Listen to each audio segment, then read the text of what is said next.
Сайн байцгаана уу сонсогчд болон үзэгчдээ тархины халаас нэвтрүүлдэг подкастын шинэ дугаараар та бүхэнтэйгээ уулзж байна. Энэ цуврал дугаарууд маань та бүхнийг эрүүл харилцаанд суралцахтай нь багч болов тусалж байгаа гэдэгт итгэлтэй байна. Харин өнөөдөр үүний үргэлжлэл болгоод харилцаанд бид нэр яагаад өөр юм зан ааштайгаар оролцдгийг бас тийм ялгаатай байдлыг бид нэр хэрхэн хүлээн зөвшөөрч ойлгож харилцах хэрэгтэй талаар ярилцахаар сэтгэл судлаач Мөнх Цулыг урьж оролцуулж байна. За танд энэ өдрийн мэндийг хүргэе. Урилгын маань хүлээн авч ирсэнд маш их баярлалаа. За баярлалаа. Өрсөнд баярлалаа. За хоёлаа өнөөдөр айгүй сонирхолтой хүмүүсийн бас айгүй их асуухыг хүсдэг тэр зүйлсийн талаар ярилцсан. За тэгээ ярилцлагаа эхлэхээс өмнө та манай үзэгч сонсогчдод өөрийгөө танилцуулахгүй юу? За намайг Мөнх Цул гэдэг сэтгэл судлаач. Тэгээд хүүхэд насан туршидтэй ажилладаг. Тэгээд ялангуяа сэтгэл зүйн онцлогын үнэлгээгээр илүү мэргэсэн. Тэгээд сэтгэл заслын хөгжлийн хүрээлэнд ажилладаг сэтгэл судлаач. За тэгэхээр та нөгөө сая онцлогын үнэлгээнд дээр илүү их төвлөрч ажиллагаа гэдгийгсэн шүү дээ. Тэгэхээр яг одоо энэ суурин дээр тулгуурлаад өнөөдрийн сэдвийн талаар ярилцахаар бас таныг урьсан байгаа. Тэгээд яг юуны талаар ярилцах гэдэг нь вэхээр нөгөө бие хүний хүмүүсийн нэг ялгаатай одоо зан ааштай өөр өөрсдийн гэсэн нэг онцлогтой байгаад байгаа шүү дээ. Гэхдээ тийм хэдий ч гэсэн ялгаатай өөр өөр ч гэсэн хоорондоо нэгэнтэйгээ зогтоод бид нар амьдарч ийн, харилцаж ийн. Тэгэхээр үүний талаар ярилцаж эхлэе.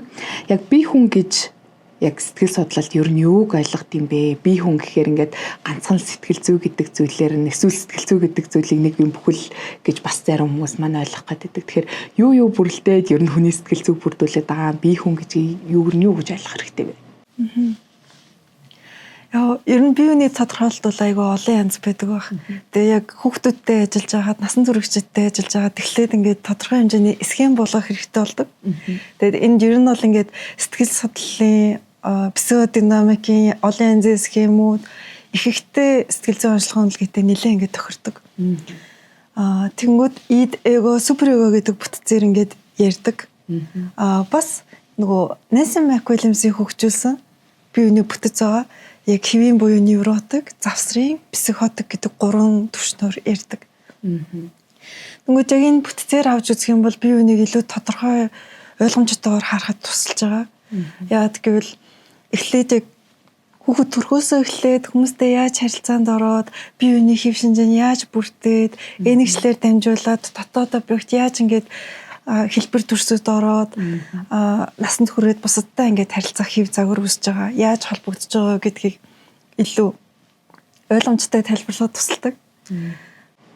Сайн нөгөө хэлж штэ те бие хүний ингээд бүтцийг юм ингээд загвараар ингээд тодорхойлдог гэдэг. Тэгэхээр тэр нь аль нэг хэв шинжид хүмүүс хамаардаг гэсэн үг үү? Эсвэл хүн бүрийн дотор тэр хэв шинжүүд байж идэг гэсэн үг үү?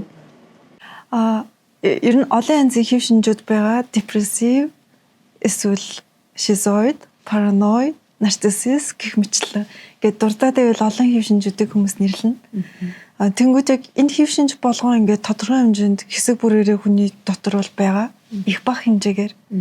Хэрвээ яг ингээд аль нэг хэв шинж нь дангаараа хэд өндөр үзүүлэлттэй байгаа. Тэгвэл тэр бол биений тодорхой хэмжээнд анхаарах хэрэгтэй асуудал болж ин гэсэн үг. Харин ерөнхийдөө жигд ингээд аль нэг хэв шинжүүд нь ерөнхийдөө ойролцоо үзүүлэлтүүдтэй байх тохиолдолд тухайн үеийн үед илүү уяатан биений персона яг нийгэм бие авч явах байдал асуудал шийдвэрлэх хэв завгуур сэтгцэн эрүүл мэндийн үед илүү тогтвортой байна гэж үздэг. Тэнгүүд тань мэдгэн чадварын үед ч гэсэн хэрвээ ингээд аль нэг чадвар хит өндөр болоод ирэнгүүт асуудалтай болоод эхэлдэг чинь логик сэтгэх хит давмгаалаад ирэхээр хүүхэд бүх зүйлийг ингээд логикоор хараад сэтгэдэг гэдэг ч юм уу. Яг тэрнтэй адилхан бие биений хэв шинж бүтцүүдэд ч бас аль нэг нь ингээд ганцаараа давмгаалаад ирэхээр асуудалтай болж ирдэг.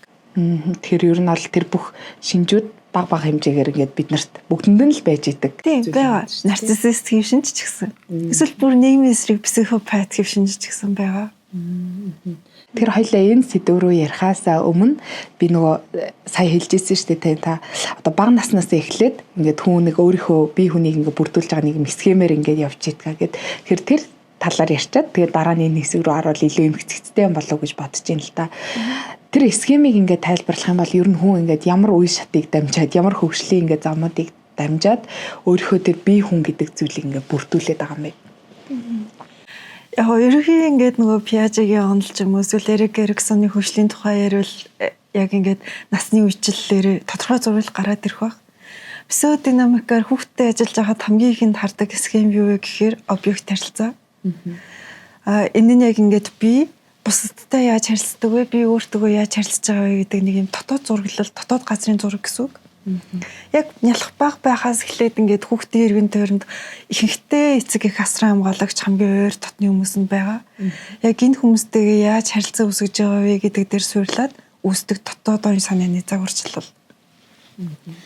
Тэр яг энэ объект харилцаанаас эхлээд яг бие биений одоо бүтцэн хэв шинж ингээд тогтож эхэлнэ. Энэ нь ихэнхдээ хүүхдүүдийн сайн муу гэдэг юм хоёр объектоор хөгжиж байгаа. Анх Отто Кернберг хөгжүүлсэн. Тэгээд яг энэ дотоод объектын харьцаа бол ерөөдөө том болсны дараа яаж нөлөөлөд идэг вэ гэхээр бид нар бусдад харилцаатаа яг ямар линзээр хараад байдаггүй бусад хүмүүсийг. Бас өөрийгөө бид нар дотооддоо ямар линзээр хараад байдаггүй гэдгийг тодорхойлж байгаа. Тэгээд яг энэ объект харьцаа бол ерөөдөө бие биений бүтцэд нэлээд чухал суурьаар нөлөөлдөг үзүүлэлт байгаа.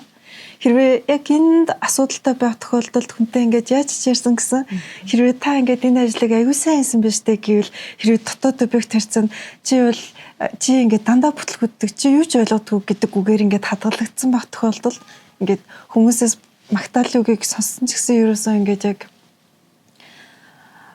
тийм бэ гэд хүлээж авч чаддаггүй. Тэгэхээр яг ингээд ийм бүтцийн асуудал байх тохиолдолд тухайнтай ажиллахад бүтцийн ингээд хамгийн сүүрийн асуудал дээр ингээд асуудалтай байгааз тэгэхээр илүү урт хугацаанд ажиллах хэрэгтэй болж эхэлдэг. Ингээд энэ объект харьцаа ингээд үүсч хөгжиж байгаа хөгжсөний дараа тодорхой хэмжээнд хүүхдүүд ингээд дотоод даган дурах загварчлал бий болж байгаа. Аав ээж томчууд бусдад яаж харилцаж байгаа гэдэг тэр загвар дээр суйрлаад чинь өөртөө яаж харилцаж чинь хоорондоо яаж харилцаж чинь бусад хүмүүстэй яаж харилцаж чинь нийгэмтэй бас үзэл санаа үзэл баримтлуудыг юу гэж бодож байна гэдэг яг иймэрхүү дөрвөн талбараар дахиад задарч тодорхойлогдож байгаа. Тэгвэл яг энэ дөрвөн загварыг бол физика эрэг сэтгэл зүйн төлөөлөгч гаргаж ирсэн байдаг. Тэгэхээр яг хөгжлийн ингээд яг одоо харилцааны хамгийн хөгжлийн суурийг бол яг энэ хоёр схем дээр төвлөрч харна. Тэгэхээр эхний одоо хэсэг дээр бол надтай хүмүүс яаж харилцаж гэн би одоо яг юу мэдэрч гэн гэдэг дээрээ тулгуурлах нь хоёр дахь нь болохоор нөгөө саяны хэлдэг дөрвөн одоо тэр харилцаанууд дээр даан дуурайш нэгсэндээ суралцдаг байна. Эргэн тойронд нь хүмүүс төрмгийн харилцаа байвал хүмүүстэй ингэж л харилцах хэрэгтэй юм байна гэдэг ч юм уу тэгж ойлгож болох уу? Тий. Яг тийм загварыг хүүхэд ингээд буулгаж харахтаа өөрөө дотооддоо яаж бас хүлээж авч яах вэ гэдэг нь чухал. Яагаад гэвэл зөвхөн ингээд гадаад бодит байдлыг хүлээж авахтаа яг тухайн ингээд бодит байдлаас гадна давхар нэмэлт ингээд бодит байдал фантаз төсөөлөл гэсэн юм хоёр зүйлээр бид нэр хүлээж авч байгаа мэдээллийг. Тэгэхээр жишээлбэл хүмүүс хоорондоо ингээд төрөмгийн харьцаж байна. Тэнгүүд яг энэ харилцааны загварыг буулгаж явахдаа би бол хизээж хүнтэй төрөмгийн харьцахгүй гэдгээр ингээд бүр каунтер загвараараа хүлээж авч бас болно. Тэгвэл энэ нөгөө нэг тэр хүлээж авах цаашдаа ямар бие харилцаатай, ямар зан ааштай хүн байх вэ гэдгийг нэг ингээд бүрдүүлэл яваад штэ. Энд нь тэгвэл нөлөөлж олох тэр зүйлс нь ингээ юу байна вэ? За мэдээж яг ингээ гэр бүл, аав ээж, эргэн тойрны хүмүүсийн харилцаа ол нөлөөлж байгаа х тэ. Өөр ингээд бас айгүй чухлаар нөлөөлжүүлдэг зүйл нь юу вэ гэм бол?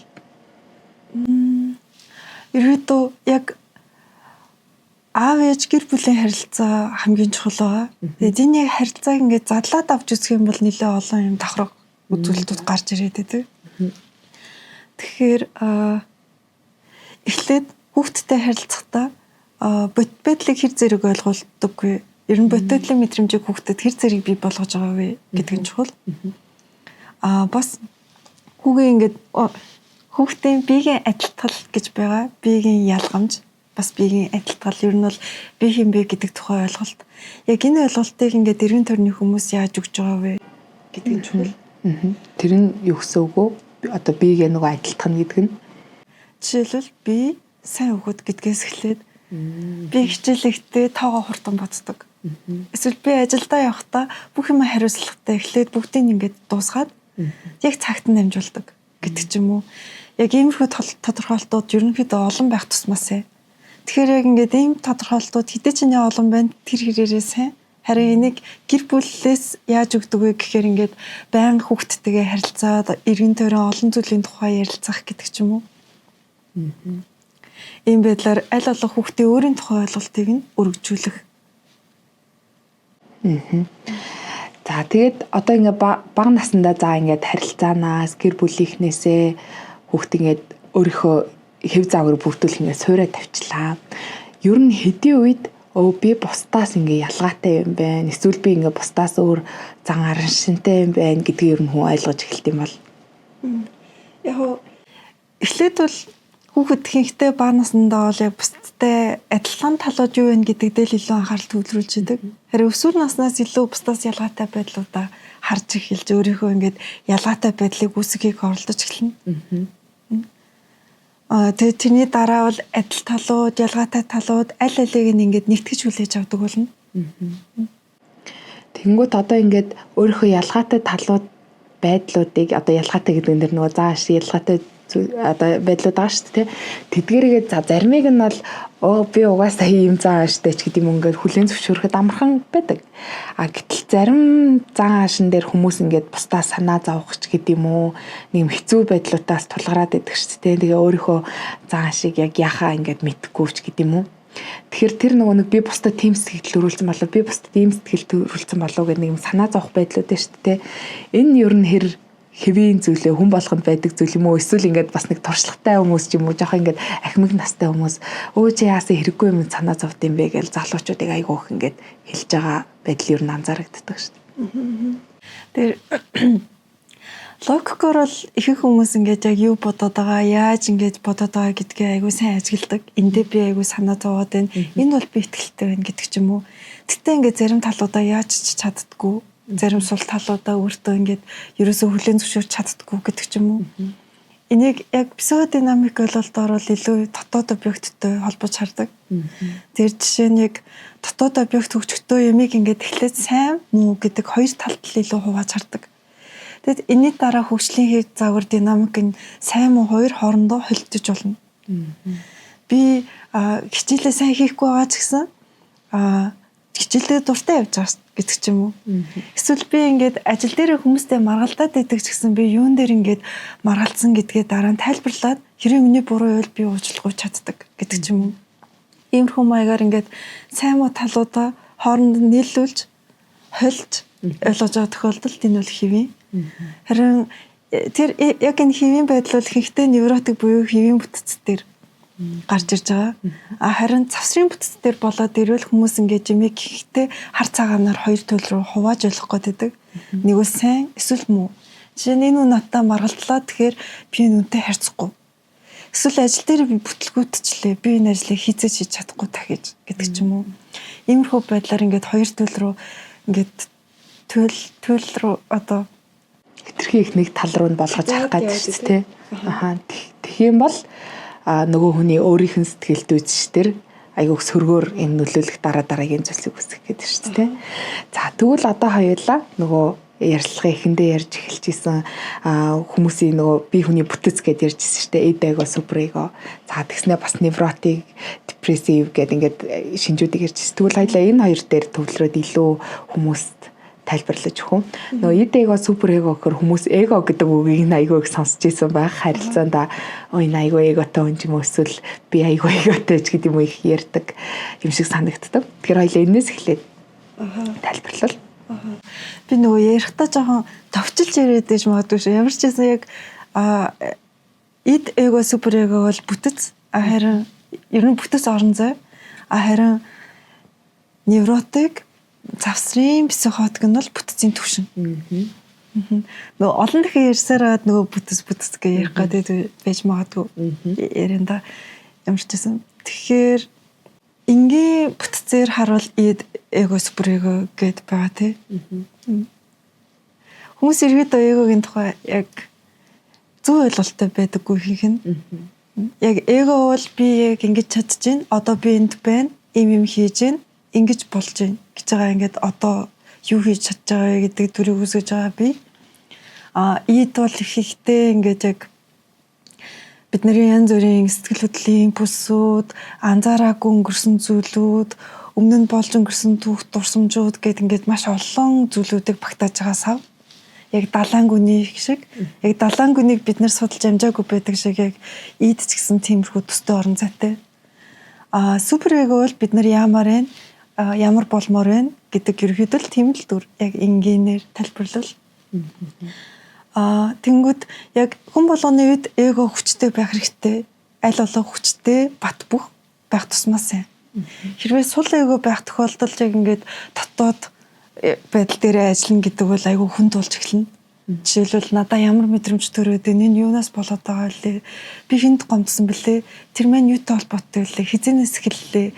Яг ямар мэдрэмж төрөөд надаа миний бие ямар мэдрэмжүүд төрөөд ингээд энэ болгоныг ингээд мэдрэхэд айгүй хэцүү болж эхэлдэг. Ялангуяа эгогийн мэдрэмж сул ах тохиолдолд. Супер эго бол ерөөдөө эго ид хоёртой ингээд зэрэгцээд байна. Тэгтээ хит их ингээд супер эго давнгаалаад ирэхээр хүмүүсийн яг өөрийнхөө одоо юу болоод одоо яг юу хийж чадаад байгаа болоод байгаа нөөцүүдээ бүрэн сайн харахгүй байхад нөлөөлөд идэг гэх мэтлээ. Тэгээ энэ гурвын харьцаа холбоо бол ерөөдөө яг миний дотоод зөрчил хаана байна? Ямар байна? Тэнгүүд яг ингээд гэр бүлтэй баг байхаас эхлээд би ингээд яг ямар хүмүүжлэр өссөн бэ? Томчууд надтай яаж харьцаж исэн бэ?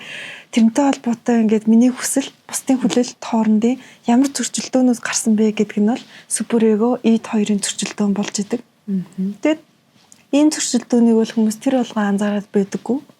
Ихэнхдээ л яг ингээд тухайн зөрчилдөөнийхөө яг эргүүлэг дотор ингээд ороод байгаад байдаг. Эго бол ерөнхийдөө ингээд нөгөө тодорхой хэмжээнд өөр ингэсэн хамгаалах механизмтай ингээд хан хэрэмтэй. Тэнгүүд бие биений бүтцийн төвшнгөөс хамаараад тухайн хан хэрэм ингээд юугаар хийгдсэн бэ байх вэ гэдгийг нь тодорхойлогдно. Айгүй юм шигүү, хатуу байх уу эсвэл айгүй уян хатан ухаалаг системтэй байх уу гэдэг нь яг бие биений бүтцийн төвшнгөөс хамаарж байгаа. Тэгээд тухайн хамгаалах механизмыг ингээд энгийнээр ярил нарийн зохион байгуулалттай боловсронгуй эсвэл арай бүдүүлэг болох гэх юм уу сайн хөгжөөг байгаа хамгаалах механизм. Яг ингээд хоёр төвшөнд англиад харах юм сайн хөгжөөг байгаа хамгаалах механизм бол яг ингээд эртний хүний өөрийгөө хамгаалах механизмтай баг зэргийн төстэй яг нэг юм алах түш хэрэгэлдэг шиг гэх юм уу жоохон хатуу. Харин илүү уян хатан хамгаалах механизм бол яг урлаг, спорт, боловсролын системтэй адилхан төстэй илүү нарийн тохируулгатай ажилдаг хамгаалах механизм байгаа. Тэнгүүд яг энэ хоёр хамгаалах механизмын алингаар нь ингээд өөрийгөө хамгаалах вэ гэдгийг сэтгцийн механизм боловсруулна. Тэгээд эгогийн хамгаалалт нь тодорхой хэмжээнд хитрхи хатуу байгаад байх юм бол яг хүн өөрийнхөө юу хүсэж байгаа, ямар байгаа гэдгээ бүрэн анзаарахгүй дотоод зөрчилдөө улам хоригдлогдоод ихсэл яваад идэг. Харин яг энэ хоорондын хамаарал дээр эгогийн хамгаалах механизм уян хатан боловсронгуй байх тохиолдолд бүтцийн үед эд суперэгогоор хоорондоо илүү ингэж зогцсонгуй уян хатан тэгэд хүн өөрийнхөө хувьд дотроо ингэж нөгөө дотоод нэгдэл өндөртэй байх боломжтой. За тэгвэл сая ингээд нөгөө бүтцийг ингээд сонсож байгаа хүмүүст маань тэгвэл би өөрийнхөө өвний учрыг яаж ингээд олох вэ? Яаж өөрийнхөө ийм бүтцүүдийг одоо ямар байгаа зөрчилгөө те ямар байгаа вэ гэдгийг яаж мэдх юм бол гэдэг асуултууд бодогдож байгаа гэж бодож байна л да. Тэгвэл үнийг ингээд мэдэх боломж байна уу? Яаж ер нь хүн өөр дээрээ ингээд ажиглаж мэдэх боломжтой байд юм бэ? Энэ арай асуудалтай болчиход байгаа. Яг яаж мэдэх вэ гэдэг дээрээ байнгын өөрсдөө дээрээ ажиллах хэрэгтэй болдог. Яг тодорхой хэмжээнд бид нар ингээд нөгөө бага наснаасаа бусадтай харилцаад өөртөө ингээд туршлагуудыг хөрөнгөлүүлсэн байгаа. Олон янзын линзүүдийг өөрсөндөө бий болгосон байгаа. Тэр зарим зүйлүүдийг ингээд хэтрүүлж харах хэрэгтэй. Зарим зүйлийг өөрөө харахгүй байх хэрэгтэй. Яг ингээд чойрын санх гэдэг ойлголтоор авч үзэх юм бол бид нарт ингээд өөрсдөөсөө харж чаддаг талууд бол байгаа. Энэ бол яг ингээд ил харагдаж байгаа тал. Тэгээ тэр нь бусдад ч ил харагддаг тийм нээлттэй орон зай бол байна. Харин өөрөө харж чаддгүй юм бусдад ил харагдаад идэг талууд байгаа. Яг ингээд би л ерөөсөө онгоолгож чаддаггүй бусад хүмүүс ингээд онгоолгож орж ирж болоод идэг юм шиг тийм цонх. Энийг л сохор бүс гэж нэрлэдэг. Тэнгүүд Яг иймэрхүү сохор бусын талбар ингээ хідээчний том байна. Тэр ирээр би өөрийнхөө тухай мэдэхгүй. Ямар ч санаа авахгүй. Тэгээд хүмүүс надад хэлсэн ч би итгэхгүй ч гэж магадгүй. Яа тэгвэл миний харж чадахгүй тал руу ингээд ороод байгаа учраас бусад хүмүүст ерөөсө харагдаж болдоггүй. Би өөрөө л харж чаддаг тал байгаа. Яг тийм нууц хэсэг. Тэгээд би өөрөө ч харж чаддаггүй, бусдад ч харагддаггүй тийм хэсэг байгаа. Тэр яг энэ дээр ингээд нөгөө өөрөө харж чаддаггүй хоёр цонх байгааз. Тэр яг энэ хоёр дээр ихэнхдээ ажиллахад психодинамик загварчлалууд дундаас айгүй үр дүнтэй байсан хэсэг бол яг физиканы тэнцвэрийн загвараар ажиллах дээр байсан. Тодорхой хэмжээнд яг ингээд хит хитэг хэмжүүрээр зураглаж үзээд өөрийнхөө дотоод процесс өдөр тутмын ингээд болж байгаа болохгүйгаа хийж байгаа хаана их ачаалал өсвөл төвлөрөөд байгаа гэдгээ ингээд зураглаад гаргах арга бол тодорхой хэмжээнд өөрийнхөө сохор бүсийг харахад тусалдаг. Тэр яг психодинамик аргачлалууд дундаас бол өөр дээр илүү ажиллах боломжтой загвар бол эрэг сэтгэл заслын тэнцвэрийн загвар, зөрчилдөөний загвар гэх мэтлэн тиймэрхүү хэлбэрүүд байгаа. Тэгэхээр би нөгөө ийм одоо сая сэдв яригдсан дээр бас хүмүүс нэг зүйлийг нөгөө тодтогч хэлмээр санагдлаа. Одоо харьцангуй сүүлийн үед бол хүмүүс ингээд сэтгэл зүйн үйлчилгээг ер нь бол авдаг болсон байна. Бас ойлгодог болсон байна. Өөрийнхөө сэтгэл зүйд анхаардаг болсон байна. Гэхдээ бас ингээд мерсээр хүмүүс за сэтгэл зүйчдэр очиод ярилцаад яг ямар үр дүнд хүрэх юм ч юм уу эсвэл би бусдтай ингээд сайхан ярилцаад сэтгэлээ уудалцдаг штэ. Ер нь ингээд найз нөхдөдөө ярилцахаас ямар ялгаатай ингэсэн бас үзэл бодол ингээд нуцхан бас байж л байдаг юм шиг санагддаг. Тэгэхээр яг нөгөө сая ингээд хэлж штэ тийм. Бид нэр өөрсдөө харж чадахгүй ингээд саяны загвараар л өөрсдөө харж чадахгүй ингээд хоёр цонх байна. Тэнгүүд тэрүүнийг өөрөө харж чадахгүй байнгут хэн тусалж чадах вэ гэхээр мэдээж мэрэгчлийн яг энэ сэтгэл заслын аргаараа зөвлөгөөний чиглэлээр мэрэгсэн хүмүүс л тусалж чадна. Тэрнээс ингээд одоо магадгүй ингээд үзмэрчдэр очиж байгаа юм шиг хариуг нь бас шууд ингээд хэлээд өгч чадахгүй ш тантай хамтарч ажилласнараа энэ нөгөө нэг хаан чинь юу нуугдаад байна. Үнийгээ яаж харах уу, яаж хүлээн зөвшөөрөх үү гэдэг аялалттай тусалж чаддаг юм аа гэдгийг бас нэг онцолж хэлмээр байна. Тэгээ үүгээрээ л гол нөгөө сэтгэл зүйчэд, сэтгэл заслчид одоо бусад мэдээж хүн болгон сонсч чадна. Тэгээ бусад хүмүүсээс ялгаатай байд юм шүү гэдгийг марталгүй бас онцолж хэлмээр санагдлаа. За тэгэхээр нөгөө сая ингэж штэ. За эго супер эго дээр ингээд дүрвчлүүлээд ярил ингээд явж байна. За тэгэнгүүт нөгөө эго дээр тэр хамгаалах механизм нь ямар байх нь бас хүний нөгөө тэр сэтгцийн ингээд төвшнгөөсөө ингээд нэг хамаардгаа гэдэг чийсэн шүү дээ. Тэр хоёлаа одоо тэр төвшин гэдэгт яг юу байгаад байгаа юм хүмүүст ингээд бүгдээрээ л байдаг. Гэхдээ аль нэг нь ингээд дамгаалжвал ингэн тэгнэ гэж яригадаад шүү дээ. Тэр талаар жоох ойлголтог юм. Ямар ч байсан бие биений бүтэц зүйл айгүй динамик учраас яг хүн ингээд яг нэг бүтэц түвшин дээрээ дандаа байгаад байна гэж байдаггүй. Дэвшилт оршлох боломжтой. Тэр яг энэ орчин үеийн бисгаа динамикийн гол олд нь энэ дээр байгаад байгаа.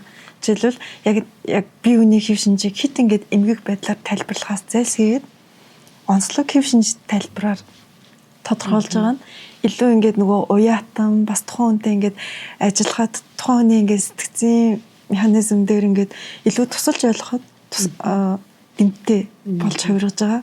Энд ямар нэгэн таал имэл юу гэд хөдөлгөшгүй тийм шашгууд нэгсэн төгөхгүй юм гэсэн үг шүү дээ.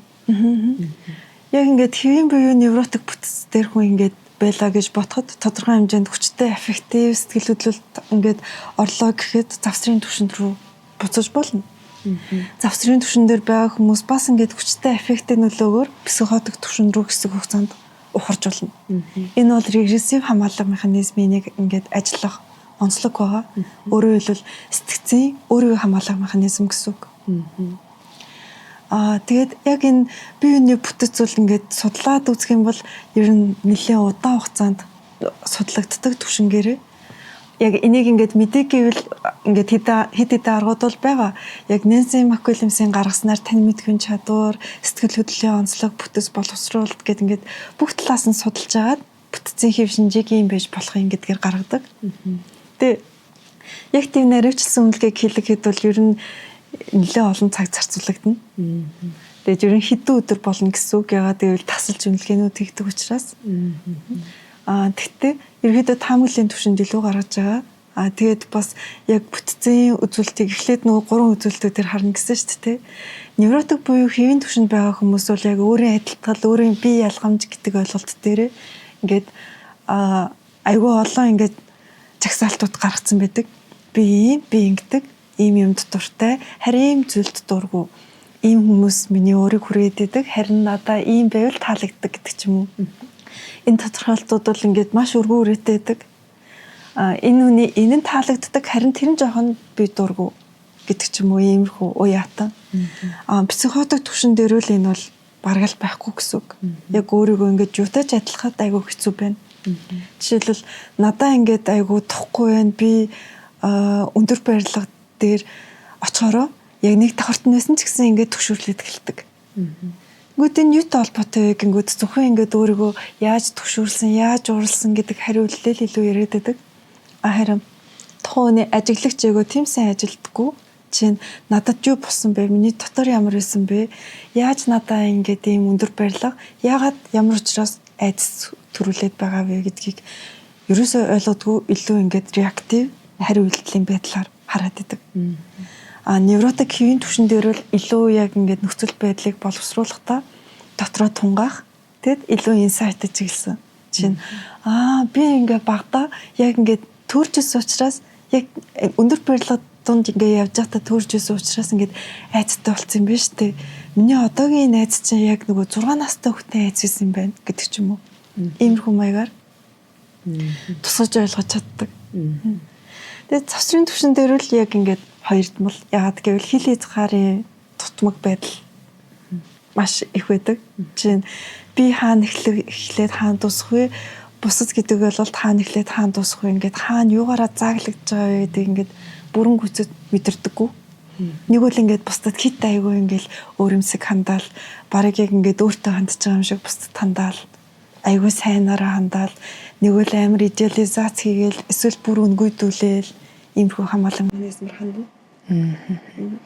Одоо бид нар нөгөө эрүүл харилцаанд одоо суралцахын тулд энэ бүхнийг ингээ ойлгох хэрэгтэй байгаа даа шүү дээ. Тэгэнгүүт одоо харилцаан дээр хүн өөрийгөөч дээр бусдыгч дээр шууд ингээл за невротик ийм тийм гэл ингээ шууд тодорхойлж бас ингээ мэдэхгүй байгаа даа шүү дээ.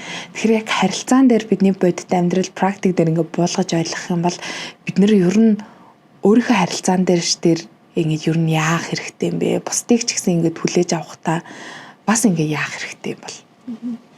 Яг ингээд эхний удаад бодитлийн мэдрэмжээ шалгах хэрэгтэй.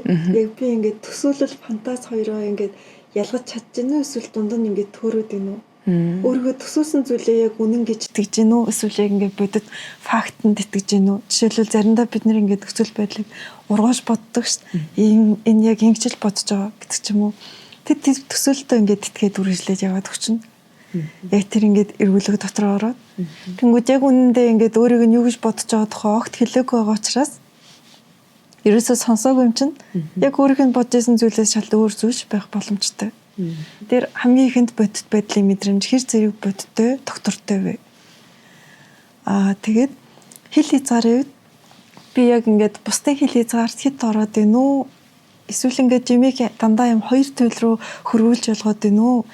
Эсвэл ингээд нөгөө өөртөө илүү уян хатан буулгаж чадчихна уу? Жишээлбэл би үл сайн гэхдээ надаа муу талууд байгаа. Тэр талууд маань бол зэг гэд нэг иймэрхүү тодорхойлолтуудтай уян хатан байх. Эсвэл яг ингээд өөрийгөө яг л би намайг ухаантай гэсэн шүү дээ. Тэгсэн чинь би яагаад ингээд шалгалан дээрээ алдчихв? Би яагаад энийг юусоо ойлгохгүй байгаа? Тэр би яг ухаантай хүн биш юм шүү гэж бодох юм уу? Энэ бол өөрийгөө илүү хоёр төлөөр хүлээж аваад байгаатай холбоотой. Тэгээд хамгаалах механизмын үед яг энэ бол арай нэрийн сэдв болчихно л доо. Илүү мэрэгжлийн үнтэй хамтарч ярилцвал үр дүнтэй эсвэл илүү наривчээ судлах. Үндсэндээ бол яг ингээд нарийн түүхтэй боловсронгуй хамгаалах механизм эсвэл анхдагч хамгаалах механизм. Ямиг ингээд шууд ингээд мартаад ч юм уу өгөөсгээл дараал байхгүй юм шиг болохыг хичээгээд байна. Эсвэл ингээд яг ил гаргаж ирж боловсруулад ингэж сэтгцийн механизм ажиллаж гэнэ үү гэдгийг харна. Тэгээ энэ бол нэлээд яригтэй. Гэхдээ одоо жишээ нь яг мэрэгжлийн хүнтэй хамтраад ажиллаад ч юм уу ирэхээр хүмүүс одоо чинь хамгаалах механизм гээл тэгэхээр нөгөө дайрах, зогтох, хөлдөх гээл тэрүүгээр нэг мэдээлэл ингээд идэх тэнгүүтээ хүмүүс ингээд шууд тэрүүнийг сонсонгуудаа аль нь сая гэж жишээ нь ингээд асуугаад байх нь их байдаг юм шиг санагдчихсан. Тэгэхээр яг мэрэгжлийн хүнтэй жишээ нь ингээд хамтраад ажиллаад эхлэхэд бол эдгээрийнхээ учрыг яг юу болоод байсныг хүн ойлгож харах боломжтой. Тэгэл Гэхдээ яг ингээд сэтгэл судлаачаас ч гэсэн удаан хугацааны ажил шаарддаг. Яагаад гэвэл өмнө нь ярьжсэн шүү дээ объект харьцаагаар ингээд бид нар өөрийгөө бас бусдыг хардаг. Тэнгүү сэтгэл зүйчүүд ч гэсэн яг энэ дотоод объекттэй харьцаа байгаа. Тодорхой хэмжээнд бидний линз ингээд яг бохирдсон. Линз байвал яг тэр линзээрээ бид нар бусдыг харна гэсэн үг. Тэр жишээлбэл ингээд бие биений хэв шинж дээр ч гэсэн ингээд надад олон хэсгүүд байгаа. Тэнгүүд би аль нэг хэсгийг ингээд хүлээн зөвшөөрөхгүй байлаа гэж бодъё л доо чинь. Нарциссистууд бол муу хүмүүс гэдэг ч юм уу. Эсвэл психопатууд бол гэмт хэрэгтнүүд гэдэг ч юм уу. Ингээд ангилж хараад бүгдийг ингээд бүлэглээл ёстой ийм байж болохгүй гэдэг ч юм уу. Тэгвэл би ингээд өөрийнхөө дотоод яг тэрнтэй холбоотой талыг ч гэсэн ингээд үүсгэж дарж байгаа л гэсэн үг. Тэгэхээр яг энэтэй холбоотой хэлбэр мэдээллийг би өөрийнхөө сохор бүсэд хүлээж авна. Тэгэхээр яг энэтэй холбоотой мэдээлэл зөвлөгөөний үед орж ирвэл тэр мэдээллийг би боловсруулахгүй яг ингээд шууд сохор бүс рүүгээ ингээд шидээд оруулчихна гэсэн үг. Тэгэхээр яг иймэрхүү зүйлүүд байдаг учраас мэрэгжлийн сэтгэл зүйч нарын гол онцлог юу вэ гэхээр өөрсдөө яг энэ олон талууд дээр удаан хугацаанд ажилласан хүмүүс байгаа. Өөрийгөө үүсгдэг талууд, сул талууд, дараад идэг хэсгүүд яг ингээд бүхэл зүйлүүдтэйгээ тулж боловсруулалт хийх, өөр дээрээ ажиллах иймэрхүү шаардлагатай. Тэгээ энэ бол яг ингээд найз дээрээ очисон дээрөө, сэтгэл зүйч дээрээ очисон дээрөө гэдэг дээр ялгаа баг. Сайн нөгөө яриан донд нарциссист, психопат гэдэг хоёрыг ярьлаа шүү дээ. Энийг сүүлийн үед хүмүүс бас их ярьдаг болжээ. Сошиал дээр бичдэг болж тэгэл хүмүүст ч гэсэн ер нь юм тодорхойлт ингээд өгч яриад байдаг болчих яриан дундаа. Тэр энэ хоёрын талаар нэг зөв ойлголтыг бас хүмүүст өгвөл гэж бодогдлоо. Яг нарциссист, психопат гэдэг нь яг юу гэлээд байгаа юм бэ? Яг ямар хүмүүсийг ер нь ийм хүн гэж тодорхойлж болох юм? Ер нь л ихэнд нь ярахад бол аль хэв шинж нь ингээд хоёулаа сайн гэдэг нь хэлэх хэрэгтэй байх. Яагаад гэвэл яг ингээд би ч гэсэн сэтгэл зүйчийн үед ингээд өөр дөрөө ажиллаж байхад яг энэ хоёр талууд дээр айгүй эсэргүүцэлтэйсэн байхгүй юу? Яг ингээд логикоор бодоод хүлээн зөвшөөрөх хэрэгтэй штэ гэж бодож байсан ч гэсэн яг тиймэрхүү хэв шинж гараад ирэнгүүт дотроос жоох ингээд цухалтаж эхлэш гэдэг ч юм уу. Тэгтээ ялангуяа нарциссистууд бол гайгүй л дээ. Ерөөдөө гол биений бүтцийг бүрдүүлж байгаа цөм хэсэг гэж байгаа. Өөрөөр хэлбэл яг ийм сэтгэлийн орон зай гэх юм уу? Тэрний хажуугаар цөм хэсгийг тэнцвэржүүлэх зорилгоор хажуугийн биений хэв шинжүүд хөгждөг. Тэгээд 3-4 хэв шинжүүд гээд хөгжиж байгаа. Тэнгүүд яг энэ биений бүтцийг ингээ гаднаас харагдах тал бол бид нэрээ ингээд юунд хандж байгаа хандлага ямар нэг юм хийж байгаа зам байдал гэдэг ч юм уу яг иймэрхүү маягаар хүн бол гаднаас харагдана. Харин дотоод цэцгэн бол яг ингээд бие биений хэв шинжээс хамаарна. Бага насанд үүсдэг. Нарциссист хэв шинж бол ерөөдөө яг тодорхой хэмжээнд өөрийгөө бусдаас давуу байгаагаа бусдад мэдрүүлэх зорилгоор ажилладаг сэтгцийн механизм. Тэгтээ ингээд дотоод өөрөө хөндлөмж маш доор байдаг ч гэсэн яг энэ хэсэг нь бол өөрийнх нь сохор бүсэд байдаг учраас тэрнтэйгээ тэр талыгаа олж харахгүй хүлээн зөвшөөрөхгүй. Тэгэхээр яг ийм хэв шинж ингээд хэд давнгаалаад ирэхээр сэтгэл зүйчдэр очих нь ч гэсэн багасдаг гэжсэн. Яг аналитикстэй судал дээр Марина багш яг энэ тухай ингээд нэлээд дэлгэрэнгүй ярьжсэн байхгүй юу? Яг энэ хэв шинжүүд бол яг хувцсны стил шиг бид нэр ингээд өдөр болгон хувцас сольдог шиг олон янзын стилүүд л байна гэсэн үг. Тэгэд яг энэ стилүүд ингээд яаж ч хувирах боломжтой. Тэр яг бие биений цөмд нь бол нарциссистийн төвд яг өөрийгөө даваагаар мэдрүүлэх л гол зорилго байдаг. Психопатуудын цөмд нь бол өөрийгөө хүчтэйгээр бусдад мэдрүүлэх, эрх мэдлээ мэдрүүлэх гэх мэт иймэрхүү гол зорилго байгаа. Тэнгүүд яг энэ хэв шинжүүд бол ингээд цөм бие биений хэв шинж болоод тогтсон байлаа гэж бодоход хажуугийн зан төлөвийн хэв шинжүүд нь тухайн цөм хэв шинжээ тэнцвэржүүлэх байдлаар бас ажилладаг. Жишээлбэл би психопат гэхдээ хавсрах байдлаар параноик хэв шинж ингээд хажуугийн биений хэв шинж болж хөгжсөн байлаа гэж бодоход яг тодорхой хэмжээнд бусдад ингээд бусдыг удирдах сэтэл байгаа ч гэсэн давхар бас ингээд бусад хүмүүсийн бодлыг хит их ажиглах байр суурь ч гэсэн ингээд нэмж хөгжинэ гэсэн үг. Тэр иймэрхүү маягаар ингээд нөгөө олон янзын бие хүний хэв шинжүүд бүгдээрээ ингээд өөр өөрсдийн онцлогоор хөгжиж байгаа. Жишээлбэл психопатн цөм хажуугийн хэв шинж нь эстерик хэв шинж байлаа гэж бодъё. Тэгвэл ингээд бусдад ингээд өөрийнхөө хүч эрх мэдлийг мэдрүүлэх гол зорилго байгаа ч гэсэн ингээд олон хүмүүсийн уур амьсгалыг гоё хадгалах гэдэг ч юм уу. Хамт олонны уур амьсгалыг илүү хөгжилтэй байлгаж чадах гэх мэтлэн тиймэрхүү онцлог чадваруудтай байна. Тэгээ илүү яг ингээд психопат хэв шинжийн хүмүүс удирдлагын албан тушаалыг харьцангуй сайн хашиж чаддаг. Тэгэхээр удирдлага дээр бол психопат хэв шинж давмгай байна. Одоо ингэж штэ ийм олон хэв шинжүүд байгаад аль нэг нь ч юм ингээл нэг хоёр ч юм нэг давмгай байдлаар ингээ хөгжөөд штэ тий. Тэгээ энэ нь гол нөлөөлдөг хүчин зүйл нь юу байд юм бэ? Бага насны амьдрал юм уу? Эсвэл тэр хүн бүр ингээд насанд хүрсэн том хүн болцсон тэрний дараах үйл явдлууд ч юм ингээд нөлөөлөх боломжтой.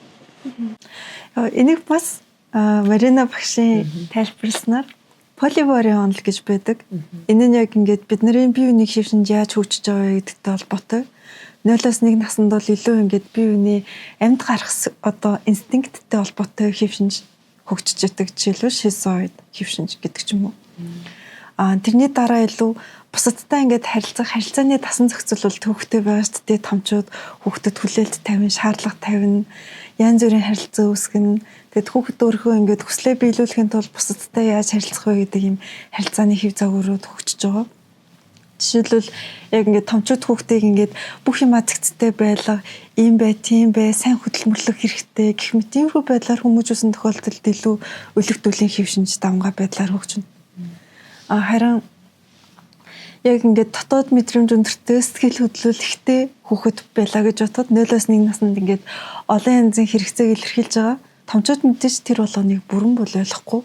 Тэгэхээр ингээд маш их юм яг ингээд хүйсэлэх шиг их хэрэгцээ сэтгэл хөдлөлүүд үүсэж байгаа хүүхдэд орчны өвчин зүйл нь яг ингээд хэрэгцээнд нь тэр бүр тааруулж харьцахгүй байхаар илүү шизоид хэв шинж үүсэж эхэлдэг сэтгцийн хамгаалах механизмын одоо боловсруулалтаар гэх юм уу. Тэгтээ яг энэ бие хүний хэв шинжүүд бас хөгжих суурь тохиргоо гэж байгаа. Жишээлбэл сул мэдрэлийн тогтолцоо, хүчтэй мэдрэлийн тогтолцоо. Яг сул мэдрэлийн тогтолцоон дээр илүү хөгжих магадaltaй хэв шинжүүл жишээ нь шизоид хэв шинж. Хүчтэй мэдрэлийн тогтолцоон дээр илүү хөгжих магадaltaй хэв шинжүүл психопат хэв шинж. Тэгээд яг энэ мэдрэлийн тогтолцооны хэв шинжүүл төрөлхийн хүчтэй сул хурдан удаан гэдэг нь өөрчлөгдөхгүй. Тэгэхээр төрөлхийн зүйлсээс шалтгаалаад байна. Амьдралын явцад болж байгаа зүйлс орчны нөлөө интерес ч гэсэн ингээл болоо л шүү дээ тийм. Ингээд ер нь бие хүний хэв шинжийг яриад байвлгээд дуусахгүй ягаад гэдэг дараагийн ингээл асуултууд ургаж гараал ирээд ах юм шиг санагдчихээн л да. Гэхдээ бас нөгөө хоёулынхны ярилцах хугацаа бас ингээд юутай одоо хязгаартай учраас одоо дараагийнхаа хэсэг рүү оръё гэж бодож байна. За тэр нь за бид нар харилцаан дээрээ заах одоо энэ дугаарыг сонссон хүмүүс маань өмнөх бас дугаарыг сонссон хүмүүс маань за хүмүүс нэг ийм байдаг хүмүүс ийм ялгаатай байдаг нэг ийм шинжин давмгай хүмүүс гэд байдаг гэдэг нэг ойлголттой болоод байна шүү дээ тэгэнгүүт за ойлголттой болж байгаа гэдэг нь бол бид нэр ингээд харилцаанд ороход тусалж байгаа нэг шат байх харин яг хэрэгжүүлэх дээр бол хэрхэн яаж гэдэгтээ нэг хариулт олчих юм бол яг харилцаан дээр ингээд нөгөө эрүүл харилцаагаа үүсгээд өөртөө ч хэцэргөөр нөлөөлжгүй хүмүүс ч гэсэн сөргөөр нөлөөлөхгүйгээр нэг юм харилцааг үүсгэх гэдэг шүү дээ тийм. Тэгвэл яаж хүмүүсийн энэ олон янз ялгаатай байдлыг хүн ер нь ойлгох хэрэгтэй юм бэ? Өөртөө хэрхэн хүлээж авах хэрэгтэй юм, хүлээн зөвшөөрөх хэрэгтэй юм гэдэг талаар ярилцвал. Тэр яг биений хэв шинж дээр чинь ажиллаа гэж бодоод яг би одоо мэдж байгаа бүх биений хэв шинжүүдээ жагсааж бичиж байгаа. Энэ хэв шинжээс надаа яг ямар талууд байдаг вэ? Хэдэн өвтэй байдаг вэ? Гэдгээ ингээд бүгдийг бас бичнэ. Надаа ингээд үнэлэх нь шүү дээ. Өөртөө үнэлнэ. Яг яаж илэрдэг вэ? ямар үеж би илүү нарциссист болоод идэг вэ? Ямар хэсэг маань ингээд өөрийгөө амар ингээд шүтэх дуртай тий. Ямар хэсэг маань ингээд өөрийгөө хүчтэйгээр мэдрэх дуртай тий. Би яг ямар хуу арга барилаар өөрийгөө хүчтэйгээр илүү мэдрэх гээд байна. Ямар хуу арга барилаар өөрийгөө бусдаас тусгаарлаад байна гэдэг ч юм уу яг энэ болгоныгоо ингээд бүгдийг ингээд бичиж ч юм уу ажиглаж харах эсвэл бусдаа ярилцаж сонсож хүмүүсээс бас асуух хэрэгтэй. Яг үнэхээр сэтгэл зүйч дээр очихгүй байлаа гэхэд. Сэтгэл зүйч дээр очсон ч гэсэн яг иймэрхүү процессор бас явна л та. Гэтэ илүү цэвэр тунгалаг линзээр харилцахлаар илүү дээрээдэг. Эхний шатанд ийм байдлаар хараад ирэхээр тодорхой хэмжээнд яг ингээд өөрийнхөө аль хэсгүүд яаж ажилдаг вэ гэдгийг ингээд ажиглаад мэдчихвэл энэ бол нэлээд боломжийн өөрийн тухай ойлголт гэж харж байна.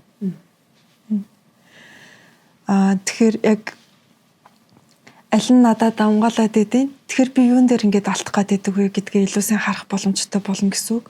Жишээлбэл би ингээд өөрийнхөө бодолтой хит автаад ерөөсөө ингээд сэтгэл хөдлөлүүдөө ерөөсөө анзаархаа орхичдаг ч гэх юм уу. Жишээ нь ингээд амар их ажиллах хэрэгтэй гэж бодоол янз бүрийн стратеги төлөвлөгөө гаргаад тэгсэн юм ингээд ядарч байгаа байх үедээ тэрийг ингээд үл томсорлол яваад идэг гэдэг ч юм уу. Энэ бол жишээ нь паранои хэв шинжийн онцлог. Тэгэхээр ингээд өөртөө санаа тавьж сурах хэрэгтэй байдаг. Харин логикоор юмыг бодоод бол ямар ч үр дүнд хүрдэггүй. Яагаад гэвэл тэр дээрөө ингээд логик нь хитрхи томорцсон байгаад байдаг. Психопат хэв шинж байлаа гэж бодоход яг өөрийнхөө яг юг одоо ямар үед бусдтай яаж харилцаад идэг вэ гэдгээ ингээд аюул сайн ухамсарлаж хянах хэрэгтэй болдог. Тэгэхгүй бол хит ингээд эрх мэдэл хүч чадлыг ч юм уу хэтрүүлэх гээд авах магадaltaй. Нарциссист хэв шинж бол бусад хэв шинжүүдээс бас баг зэрэг ярихтэй. Тэгээд сул талуудаа тэм сайн харж чаддгүй учраас. Гэтэ тодорхой хэмжээнд рефлексвэл хөгжих боломжтой. Тэгэхээр нэг ийм байдлуудаар одоо чинь саяны таны хэлсэн одоо шинжүүдийг бодож агаад өөр дээрээ эхлээд нэг үнэлгээ хийх нь тий. За түүний дараа яах хэрэгтэй юм бол бусдыг бас нэг хүлээн зөвшөөрөх гэдэг нэг зүйл байгаад шүү дээ тий. Тхийн тулд юу яах хэрэгтэй юм бол тодорхой хэмжээнд үнэлээд харахаар ингээд өөрийнхөө сайн ч талууд муу ч талуудаа харна гэсэн үг. Тэгээ энэ дээр ингээд нөгөө эрэг сэтгэл зүйн дээр айгүй чухал зөвлөмжийг гаргаж ирдэг байхгүй. Тэр нь юу гэхээр яг өөрийнхөө хамгийн дургүй талуудаа бичнэ. Өөртөө байдаг дургүй талуудаа. Жишээлбэл ингээд яг биений одоо төвшний үед ингээд жагсаалтууд гаргаж бичлээ л дээ. Тэнгүүд тэрнээс ингээд надад айгүй таалагддаггүй талууд гарч ирээд байлаа гэж үгүй. Бүр ингээд үзэн ядмар санагддаг. Ялангуяа тэр талуудаа айл болох ингээд бичиж үзээд яг тухайн одоо онцлогуд нь ямар нөөц болдог вэ гэдгийг ажиглаж харах хэрэгтэй. Жишээлбэл ерөнхийдөө ингээд их хүмүүстэй харьцахад хүмүүсийн хамгийн дургүй талууд бол айгүй нарциссист хүмүүст дургүй хэв шинж нийтээрээ жоохон их байгаад байна. Тэгээ ихэнхдээ яг ингээд энэ бол зөвхөн өнгөн түвшнийх байх л та. Тэнгүүд яг энэ одоо юу гэсэн үг гэхээр чинь өөрийгөө ингээд айгүй шүтээд бусдыг ингээд доош нь хийх гэдэг ч юм уу. Өөрийгөө ингээд айгүй магтаж ярьж жагаад хажуутаа хүнээ ингээд жоохон дислэгдэх гэдэг ч юм уу. Иймэрхүү байдлаар ингээд харилцдаг байлаа гэхэд энэ зан чанарын яг ингээд сайн тал нь юу вэ, муу тал нь юу вэ гэдгийг ялгах. Тэр энэ дотоод объективд сайн муу талыг ингээд хоёуланг нь хэрвээ миксэс болгоод ингээд холиод ойлгочих юм бол илүү юм доктортой эрүүл хэв шинж үүснэ гэсэн үг. Харин энэ бол байж боломгүй. Эсвэл бүр ингээд ботоор бүр ингээд уур хүрээд идэг гэдэг ч юм уу ингээд ийм хүчтэй хариулт үйлдэл үүсгэж байгаа ямар нэгэн талууд байвал тэр тусмаа тухайн талуудаа сайн харах хэрэгтэй. Тэндээс ингээд ер нь гол утас эхэлнэ. Тэр өөртөөгөө ажиллахал одоо хамгийн ихний хийх алхмууд байгаа шүү дээ. Тэгээ тэн дээр ялангуяа хамгийн хүчтэй сөрөг сэтгэл үүсгэж байгаа талуудаа харах. Тэгээ бас яригтэй л та яа гэвэл заримдаа бидний асуудал ингээд гадаад хүчин зүйлтэй холбоотой байдаг. Зарим асуудлууд дотоод хүчин зүйлүүдтэй холбоотой. Экзогений, эндогений хүчин зүйлийн асуудлууд байна. Тэнгүүд яг дотоод хүчин зүйлтэй холбоотой асуудлууд бол илүү ингээд дотоод зөрчилдөөний түвшинд байгаад байдаг. Тиймэрхүү асуудлуудыг хүн өөрөө яг ингээд өөрөө нүр тулна гэдэг бол айгүй хэцүү. Яг ингээд өөрөө бодож байхдаа давхар гэмтэгч магадaltaй байдаг. Яагаад гэвэл Яг тухайн дотоод зөрчилдөөнүүд бол нүр тулна гэдэг нь эгогийн хангалттай ингээд бат бөх савтай байх ёстой гэсэн үг. Тэгвэл хэрвээ бидний эго тийм ч хүчтэй биш байвал яг тиймэрхүү хүнд даралттай дотоод зөрчилдөөнийг дааж чаддаггүй. Нөлөө уналтан. Тэгэхээр энэ сэтгцийг бүр эвдэгч нөлөө үзүүлж болно. Яагаад гэвэл эго сул байна гэдэг чинь хамгаалах механизм илүү ягт хатуу тагтарсан байна гэсэн үг. Тэнгүүд идээс ингээд импульсүүд дэшээ ил гарахыг оролдож байгаа. Тодорхой хэмжээнд дөрөө хувиргаад янз бүрийн масктаар ил гарч чадна л та. Гэтэ заримдаа ингээд хитрхи хатуу хамгаалах механизмтай байгаа тохиолдолд идийн импульс дэшээ гарахдаа ингээд цөмөрч гарч ирдэг. Тэгээд физикээр тайлбарлал. Тэгэхээр энэ бол яг ингээд сэтгцийн үед дотоод хуваагдлыг ч үүсгэх боломжтой гэж үздэг учраас тэрүүгээрээ баг зэрэг аюултай. Тэгэхээр илүү эхлээс сэтгэл зүйч дээр очиж ярилцаж үзэх нь арай аюулгүй зам болно. Ялангуяа дотоод зөрчилдөөн бол ихэнхдээ би ингэмээрэн бас тэгмээргүй байна гэдэг нэг иймэрхүү алгоритмаар дотор үүсчээдэг. Дандаа ингээд хоёрдмал. Жишээлбэл би Монгол руу буцмаар байна. Бас би Монгол руу ерөөсө буцмааргүй байна. Яг энэ хоёр хүсэл ингээ хоёулаа ингээ зэрэгцэж мэдрэгдээд байгаа юм шиг гэдэг ч юм уу. Энтэй төстэй алгоритмаар ингээ бий болж байгаа. Тэр яг иймэрхүү дотоод шалтгаантай стресс, дотоод шалтгаантай асуудал хүчин зүйл дээр үл ярихтэй. Бас яг ийм төрлийн асуудалтай хүмүүс сэтгэл зүйч дээр очсон ч гэсэндээ очоод шууд гоё болохгүй. Эхний удаад бол ингээ маш хүнд санагдаж магадгүй. Яа тэгвэл дотоод зөрчилдөөний тухай ярих тусам хүмүүс ингээд асуудлаа яриад уйлаад ингээд айгуу сэтгэл санаа сайхан болчлоо гэдэг шүү дээ. Харин дотоод зөрчилдөөн их байх тохиолдолд бас дотоод шалтгаантай стресс их байх тохиолдолд асуудлаа ярих тусам улам ингээд хэцүү болоод идэг. Тэгэхээр яг иймэрхүү уруу хамаарлууд байгаа учраас зарим үйлчлүүлэгчдийн сэтгэл зүйн зөвлөгөө гоё биш ч гэж болно гэдэг нь энэтэй холбоотой. Нөгөө ингэдэг шүү дээ. Бид нар бусад хүмүүсийн хэцүү өөрт мэдрүүлсэн тэр мухай зүйлсийг ч юм ингээл уучлаад хүлээн зөвшөөрөх харьцангуй гайг байдаг. Харин өөрийгөө уучлах, хүлээн зөвшөөрөх, хэцүү талуудтайгаа нүүр тулгарах нөгөө хатуу хэцүү байдгаа гэд нэг тэмцэл байдаг шүү дээ. За тэгэл ер нь ингээл подкастууд дээр ярихад ямар нэгэн асуудал тэрний шийдлийг ингээ хангууд өөртөө л ажиллах дээр л эргээд дандаа буугаад ах юм да гэж бодогдож байна. Айгуу хариуцлага өгөөд үү? Өөртөө л эхлээл ажиллах, өөрийгөө л ойлгох, өөрийгөө гэд ер нь тэгээд нөгөө хүн өөрийгөө зэгцэрхэд ертөнцтэйгээ зэгцэрдгээ тэр гээд нэг тийм үг гэдэг штэ. Тэр үг бас айгуу хүн санагдаг.